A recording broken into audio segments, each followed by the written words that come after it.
boa tarde, boa noite. Fala, lindezas! Bora para o nosso quinto dia. Quinto dia. A gente vai ver, o nosso tema de hoje é enxergando a vida do ponto de vista de Deus. Enxergando a vida do ponto de vista de Deus. Deixa eu convidar a galera para chegar junto. Vamos chamar. Foram me chamar. Eu estou aqui, o que que há? Vamos que vamos falar da vida do ponto de vista de Deus. Pronto, convidei a galera. Enxergando a vida do ponto de vista de Deus. Ontem a gente falou sobre que existem duas formas de viver a vida, segundo Einstein, vendo milagre em tudo ou acreditando que não existem milagres, né? E aí eu falei que Deus nos mostra como viver a vida de duas formas, né?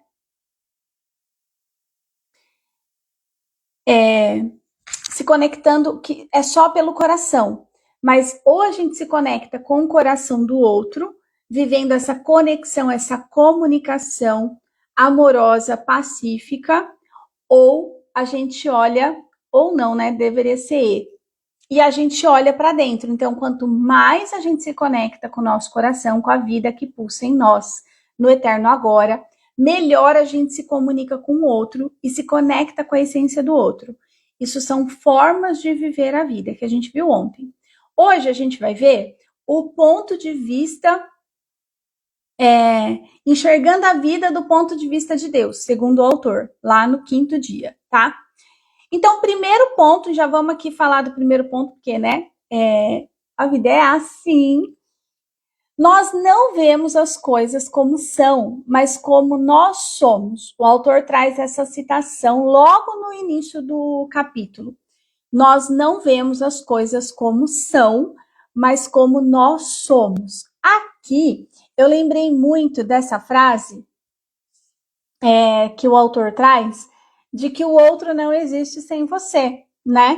Nós não vemos as coisas como são, mas como nós somos. É um resumo de o outro não existe sem você. Oi, lindeza! Bom dia, Nani, linda! Olha só, a Gi chegou... Eu entrei um minutinho atrasada, a Gi chegou também, assim, um minutinho. Bom dia, Gi! E eu já falei do primeiro ponto aqui, pra gente não perder tempo. Um dos nossos recursos.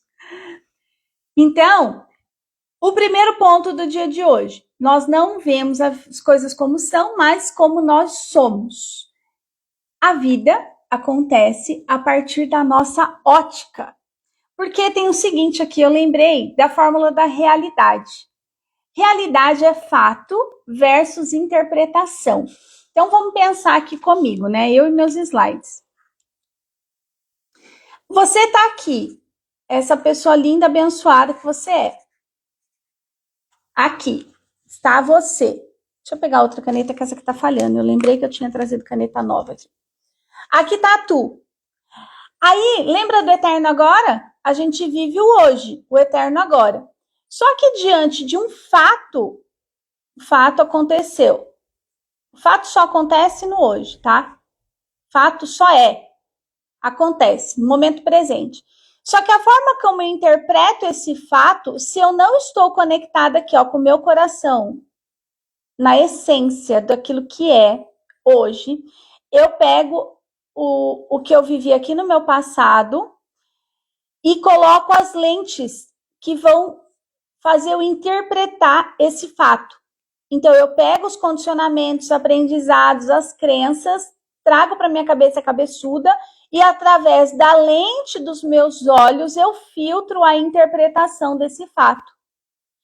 Então, olha só que ponto importante esse autor traz aqui. Nós não vemos as coisas como elas são, mas nós vemos como nós somos. Então, se você está interpretando a sua situação de vida aí como um caos, provavelmente você se vê como um caos. Se a gente interpreta a nossa situação de vida como escassa, provavelmente é porque a gente se vê como escasso. Olha que muito louco. Contei para vocês que eu tô numa mentoria nova. A Nani tá comigo lá nessa mentoria, né? Ela que me indicou, inclusive. E olha só, essa mentora, ela traz para nós o contexto do império. Nós vamos construir um império em honra aos nossos ancestrais. Acaba em nós a escassez do nosso sistema. Eu sou a porta de entrada para a abundância.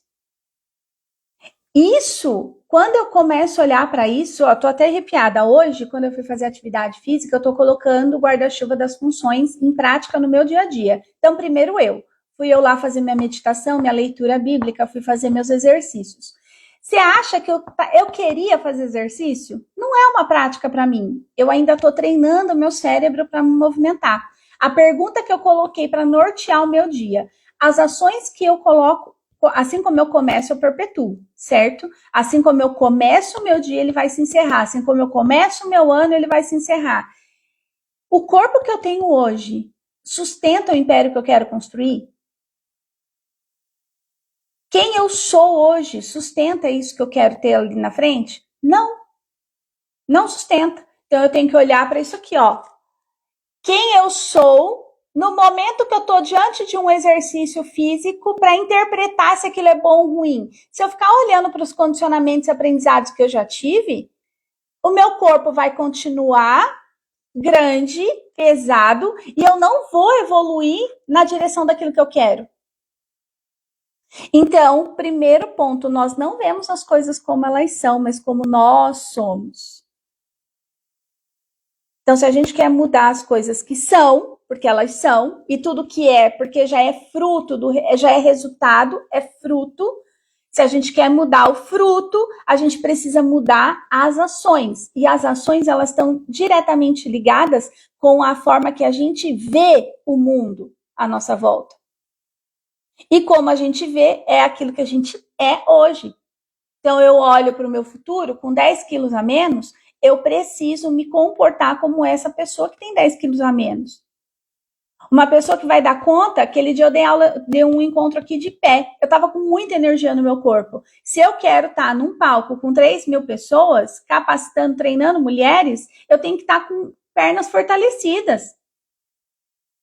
Entende? Então, aqui é o ponto da gente olhar para aquilo que nós queremos viver da nossa realidade para mudar a interpretação que a gente faz da vida, tá?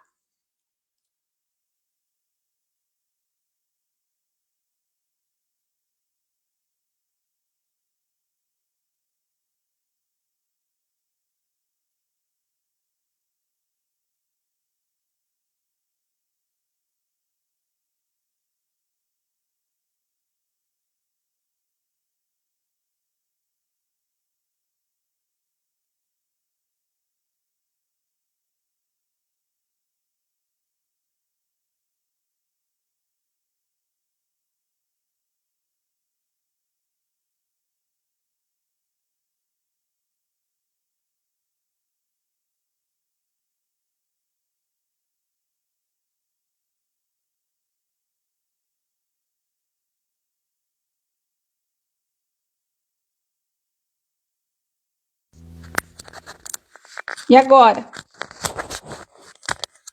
E agora? Estão me ouvindo? Conta para mim onde eu parei aí para vocês. Sim, agora. Ah, sem som. E agora? Com som ou sem som ainda? Oi? Oi? Voltou. Onde parou? Onde parou? Voltou. Deixa eu só colocar um negócio aqui para carregar. Melhorou. Então vamos. Com som. Então vamos. Então, primeiro ponto. Recapitulando aqui. Nós não vemos a realidade tal como ela é, mas como nós somos. Sim? E aí eu trouxe a fórmula da realidade, fato versus interpretação. Ah, eu lembrei porque eu comecei a falar do meu corpo. Porque a fórmula da prosperidade, existe uma fórmula da prosperidade, eu descobri recentemente. Tem a ver com a leveza, tem a ver com quanto de nós estamos leves. Lá dentro do propósito primário, a leveza entra no propósito primário. Então, é a leveza do seu corpo, da sua alma, do quanto você traz de paradigmas. É a gente começar a abrir. Parou nas pernas fortes para palestrar. E aí, por que eu estava contando do meu corpo e desse movimento? Porque a gente precisa olhar para a leveza que a gente está levando para a vida. Se a gente continua carregando um monte de pesos emocionais, o peso do corpo, a gente não prospera, minha gente. É impossível a gente fazer aquilo que a gente gostaria de fazer e fazer com leveza. A velocidade da nossa prosperidade depende do tamanho, do formato do nosso corpo, do peso do nosso corpo, inclusive dos pesos emocionais, tá? A fórmula da prosperidade eu vou contar outro dia para vocês. E responde aqui se vocês querem saber dela, né? Porque daí eu trago um conteúdo só exclusivo para ela, porque ela é surreal. Calma na alma. Bora pro nosso segundo ponto. Segundo ponto.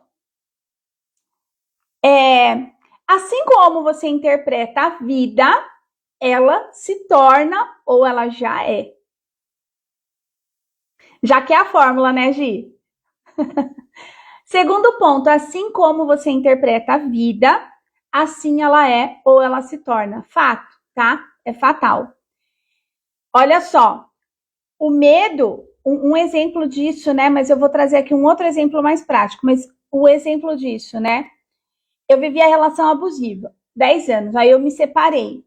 Você sabe o que aconteceu comigo? Eu fiquei mais de 10 anos sem me relacionar com medo de viver outra relação abusiva. Presta atenção nisso. Se eu acredito que relacionamento é perigoso, que eu vou viver abusos, eu já estou vivendo abusos.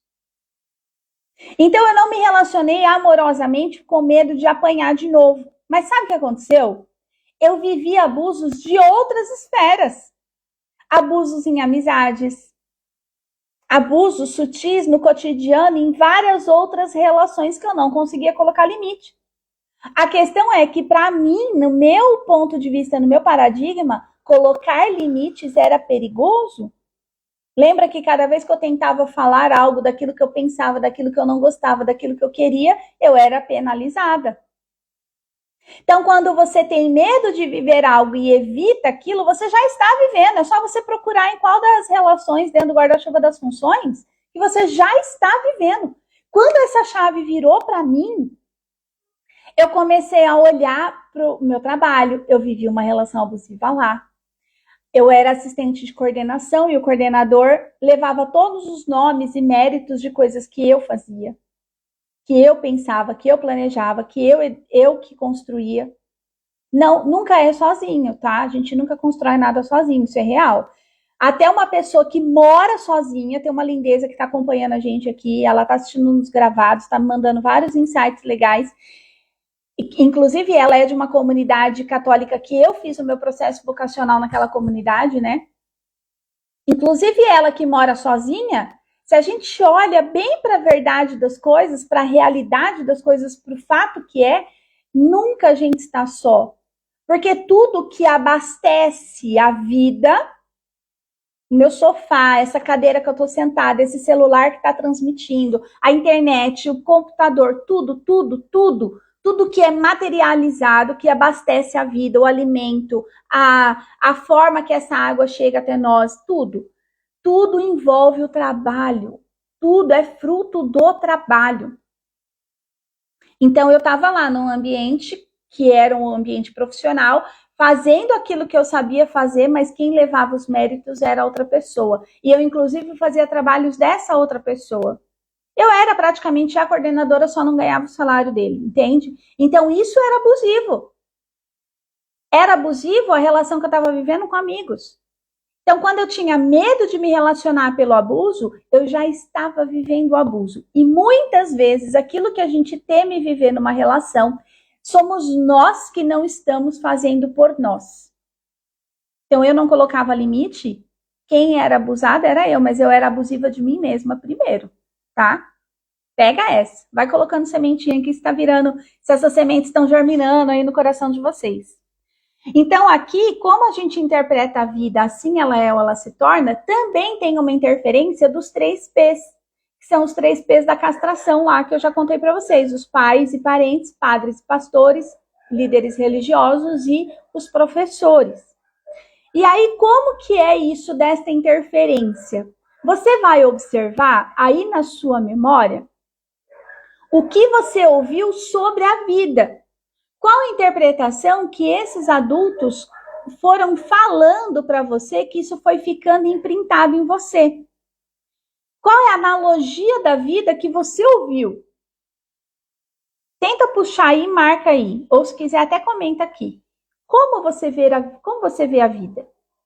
Eu, por exemplo, ouvi meu pai falando, presta atenção nisso, presta atenção. Olha só onde estava eu fazendo a preparação desse dia aqui, do 5º dia. Ele está preparado. Bom, quem já me conhece sabe que eu preparo coisas com certa antecedência, né? Então ele já está preparado uns 3 dias para trás. E aí,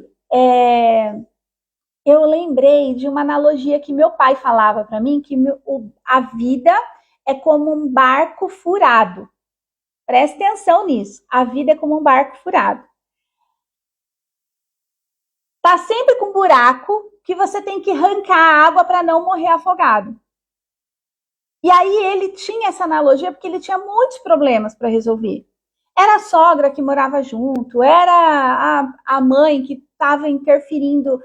Meu pai tinha muitas interferências. E meu pai fez muito dinheiro. Meu pai trabalhava em 3 lugares. Ele trabalhava na prefeitura, que ele era funcionário público da cidade de São Paulo.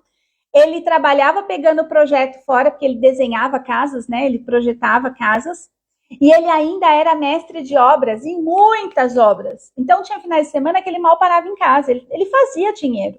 Só que como a vida era um barco furado, ele estava sempre tampando o buraco de alguém. Alguém jogava água no barco dele, ele estava lá, tentando arrancar aquela água fora. Ai, porque meu irmão, eu lembro que meu tio era alcoólatra, né? O irmão da minha mãe. Ai, meu irmão precisa ser internado, vai meu pai pagar. Ai, minha mãe precisa não sei o quê, vai meu pai. Ai, porque o Júnior, ou porque a Luana, ou porque a sogra, ou porque... Sempre tinha água naquele barco. Sempre tinha água naquele barco. Então, para ele, a analogia da vida, a vida é um barco furado. E eu imprintei isso em mim. Tanto que, muitas vezes, quando eu fazia dinheiro, eu tinha um ralo emocional do meu dinheiro. O dinheiro não parava na minha mão, porque a vida é um barco furado. Eu descobri que eu podia mudar a direção desta analogia, ainda que ela existisse em mim, lá em 2017, quando eu fiz a minha primeira formação em autoconhecimento. Eu falei, opa, a analogia da minha vida determina para onde ela está indo? Aquilo que está imprintado em mim determina o que eu estou fazendo? Não, então eu posso mudar isso. A vida pode continuar sendo barco, mas quem está no leme desse barco? Quem pode me ajudar a tampar esses buracos? Entende? Então, olha só, como você interpreta a vida assim ela é. Quando eu comecei a tampar os buracos dos barcos, do meu barco, da vida, eu comecei a conseguir chegar no leme, ajustar a vela para dar direção naquilo que eu queria. Entende? Então, assim como você interpreta a sua realidade, a vida se torna. A sua situação de vida se torna.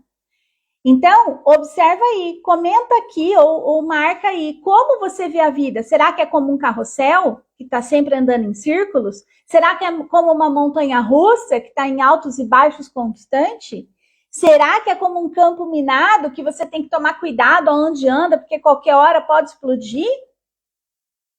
Será que é como um quebra-cabeça que tem peças soltas que você não sabe que peça encaixar, tá tudo virado? Não tem o desenho do quebra-cabeça para poder saber qual é o desenho da vida que você quer? Será que é o barco furado do meu pai, igual era lá? Olha lá, já fui campo minado. Entende? Então aqui, ó, pega essa. Porque assim como ela é, assim como você interpreta, ela é. Então a gente tem que olhar para, tá bom, já foi um campo minado. Agora como que eu olho para esse campo que ele é um campo de infinitas possibilidades? Já foi barco furado também. Faz sentido para vocês isso aqui? Estou nas transições de processos, muito rico, é isso aí. E essa transição, ela é fundamental, né? Assim como eu vi isso, porque quando a gente vê, não tem como desver. A gente honra tudo que foi com muita amorosidade. A gente já falou isso do poder da inclusão, né? E da aceitação. E aí a gente começa a olhar de uma nova ótica. Como que a gente muda a nossa ótica lá, que está no primeiro ponto, né? Como que a gente muda? A gente começa a questionar.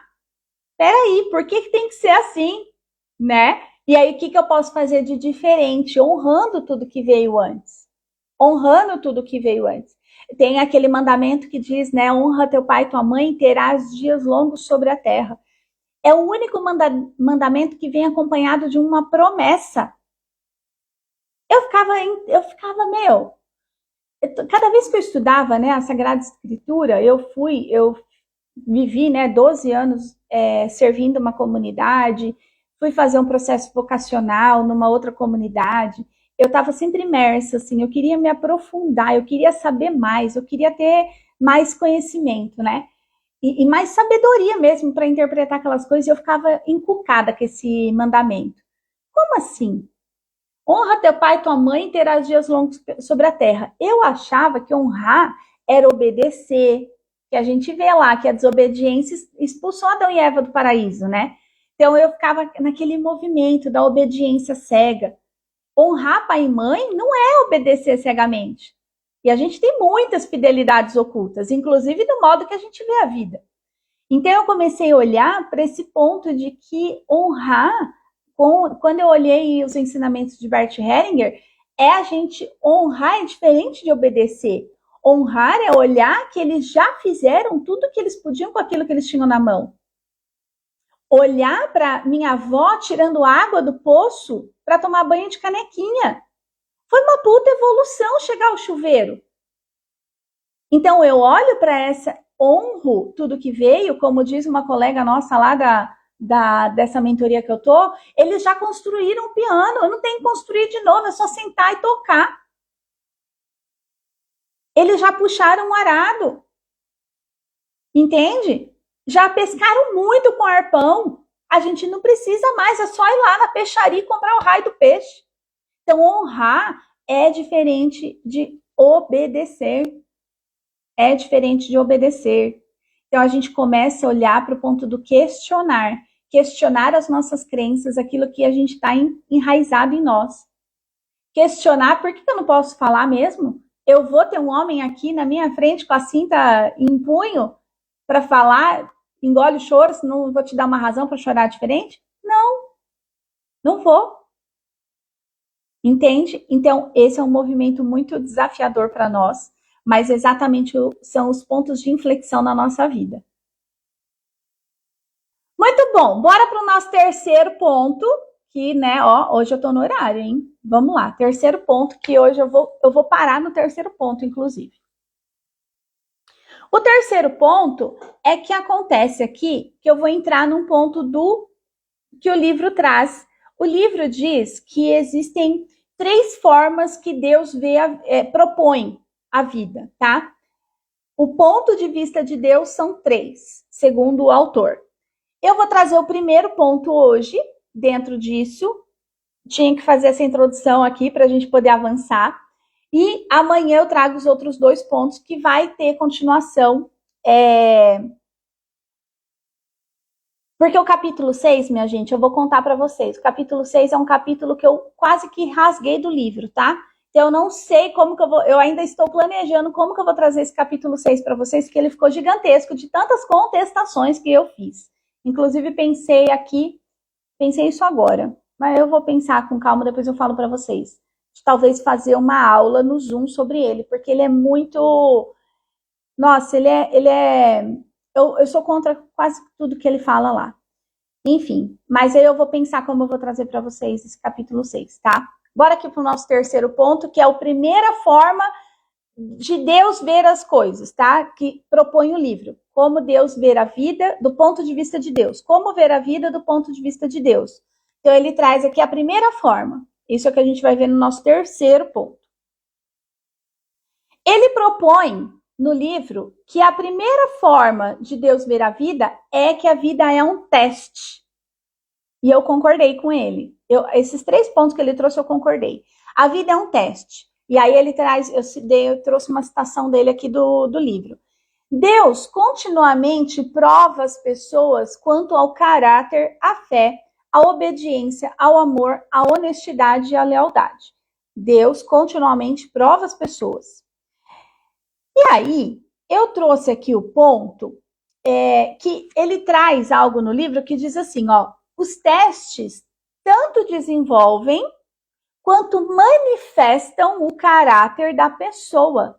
E toda vida é um teste. Você está sempre sendo testado. Como que a gente sabe se a gente passou no teste ou não? Quando a gente para de reviver aquela situação. Então, aqui, isso veio muito de encontro com o que eu acredito e com o que eu tenho experimentado sobre a manifestação do caráter, a manifestação daquilo que é essencial em nós, a manifestação do amor, a manifestação da paz. Eu já contei para vocês que uma pergunta que rege as minhas ações é: essa ação promove vida ou morte? Ela promove a vida transbordando amor, a paz, a justiça, ou ela transborda a morte? Um julgamento, por exemplo, é uma ação de condenação. Ela não promove vida.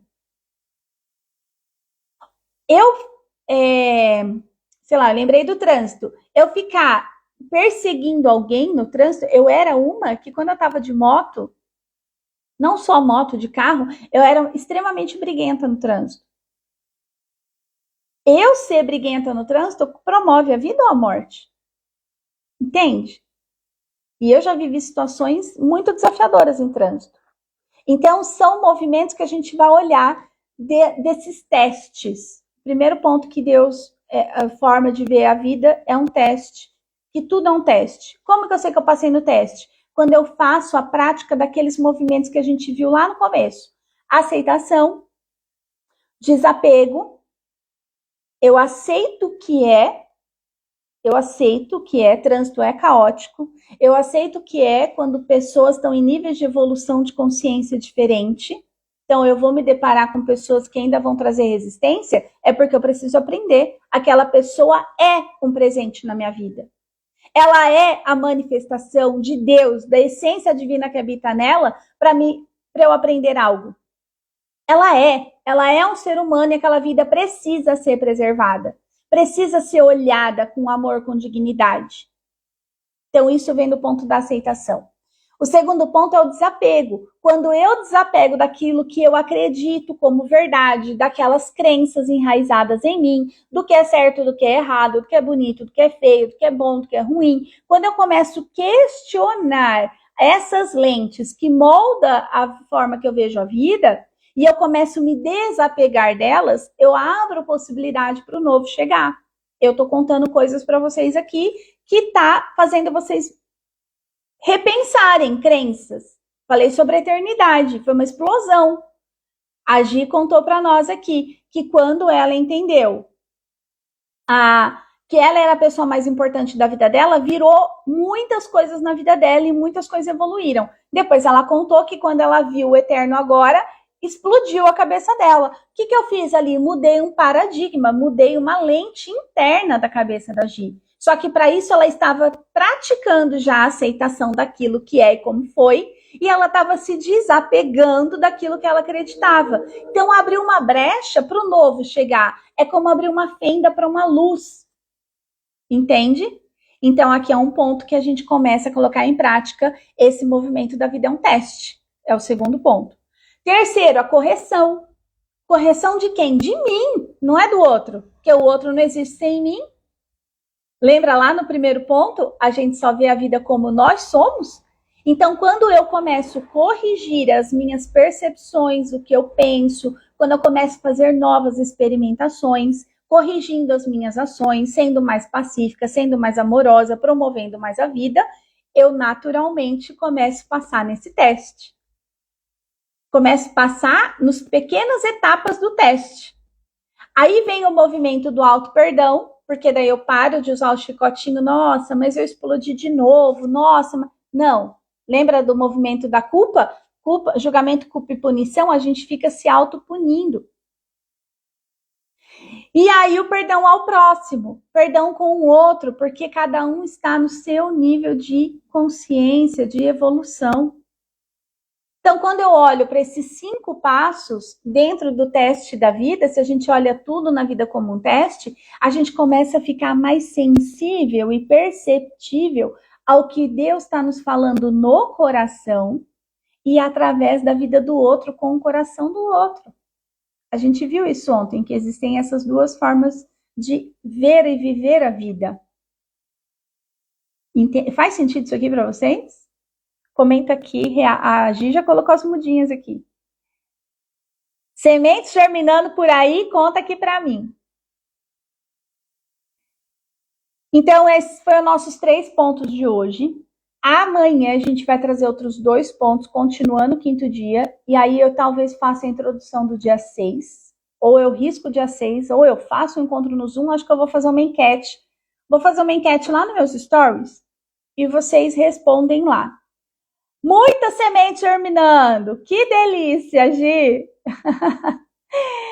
Ó, então foi esse o nosso encontro de hoje. Eu quero ficar contida na meia hora, porque eu falo, né, minha gente? Agora eu disparei a falar. Tudo que eu engoli ao longo de 44 anos, estou eu aqui falando.